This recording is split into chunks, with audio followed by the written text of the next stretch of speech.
I want you to imagine something for a second. Try to picture a quiet young boy, someone who actually didn't even speak fluently for the first few years of his life. A child who was widely considered by almost everyone around him to be a slow learner. Someone who just simply didn't fit into the mold of a traditional smart student. Now imagine that same quiet, supposedly slow boy growing up to completely redefine our entire understanding of the universe. I mean, it sounds like a movie script, doesn't it? Well, that supposedly slow learner was none other than Albert Einstein. Welcome to this explainer. Today, we're going to look really closely at his life and discover how his unstoppable, relentless curiosity was actually far more powerful than what people typically consider traditional intelligence. We're going to see that his greatest lesson for us isn't just about complex mathematics, it's really about imagination. So here's a quick map of his remarkable 76-year life. We'll be covering 4 main eras today. First, his time as a curious, slow learner, then the 1905 miracle year, his theory of relativity and rise to global fame, and finally, his move to America and lasting legacy. All right, let's dive right into part 1, the curious slow learner, a quiet boy with big questions. Tracking his early timeline, Albert was born in Ulm, Germany, back in 1879. His family, particularly his father, who ran an electrical business, and his mother, who loved music, really encouraged his deep, quiet thinking. But the truly pivotal moment happened when he was just 5 years old. His father showed them a simple, totally ordinary magnetic compass. Young Albert couldn't see any physical force moving the needle, yet it always pointed north. This simple little object completely blew his mind. It showed him that invisible forces exist in nature, and it sparked a lifelong burning curiosity about how the universe actually works. Now, can you imagine hearing a teacher tell you to your face, you will never become successful? Traditional schooling at the time expected strict memorization instead of asking questions, which meant Albert really didn't enjoy his classes. He preferred asking questions, which honestly frustrated his teachers to no end. One of those frustrated teachers actually made this incredibly inaccurate prediction. But Albert didn't let it stop him. He just kept believing in himself, diving into mathematics and science books totally on his own. Eventually, his family moved, and he went on to Switzerland for his education, studying physics and mathematics in Zurich. But even after graduating, life wasn't exactly easy. He actually struggled to find a teaching job, so he took a gig at the Swiss Patent Office, examining new inventions. And this part of his life perfectly illustrates a key point. You absolutely do not need a fancy, famous university to make massive discoveries. During the day, he worked his normal, quiet day job. But at night, he thought deeply about physics and filled his notebooks with revolutionary ideas. He proved that great ideas can begin in very, very ordinary places.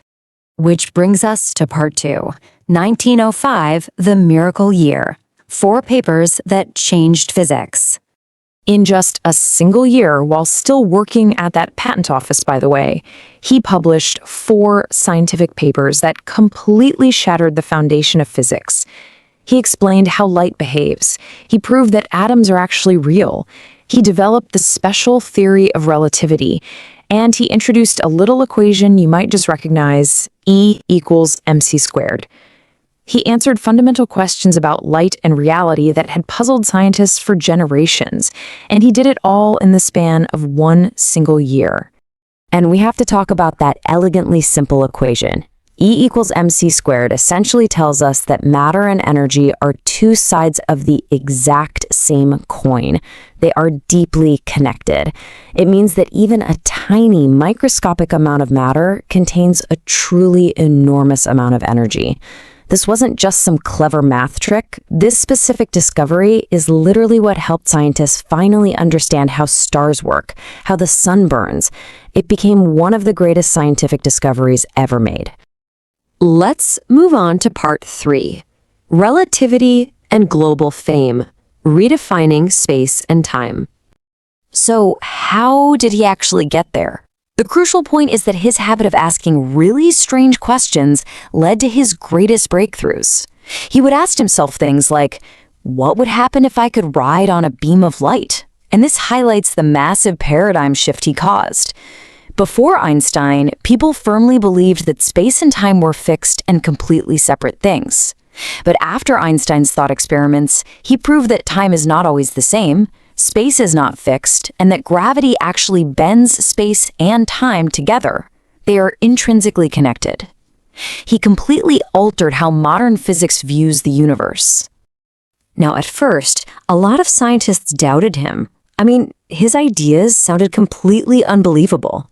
But then came the turning point, the year 1919.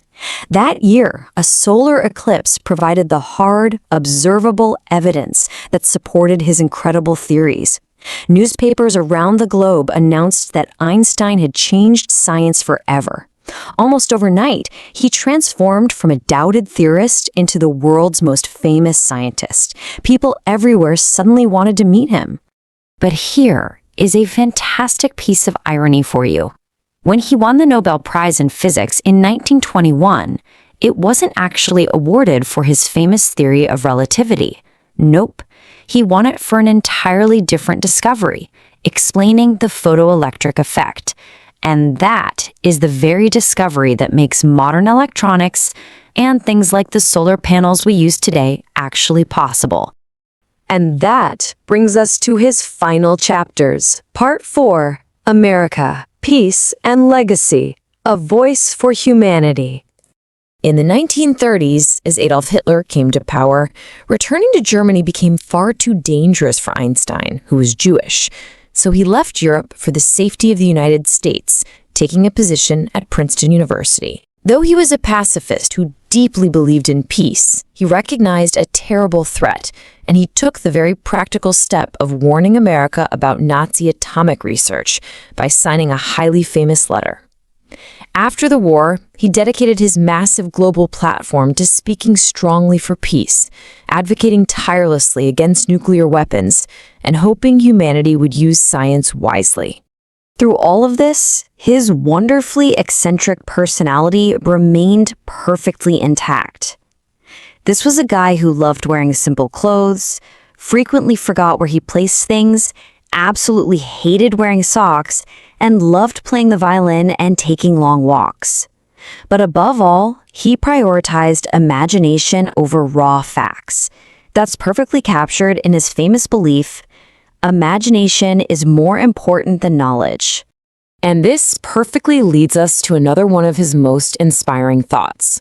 He famously claimed this about himself. He said, "I have no special talent. I am only passionately curious." He was essentially telling us that his legendary status wasn't about being born a perfect, flawless genius. It was about a relentless, fearless drive to understand the world. It was about never letting fear stop your curiosity. Albert Einstein actually spent his final years continuing his physics research and promoting peace, remaining endlessly curious even in his old age. He continued searching for answers right up until he died on April 18, 1955, at the age of 76. The core of his life and his ultimate legacy was that he simply never stopped questioning.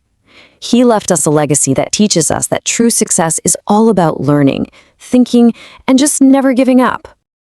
Since the next great discovery could easily come from the imagination of someone viewing this explainer right now, I want to leave you with one final thought. Einstein showed us that great ideas begin with simple curiosity, just like a young boy staring in wonder at a pocket compass. So, looking at the world around you, what questions will you ask today?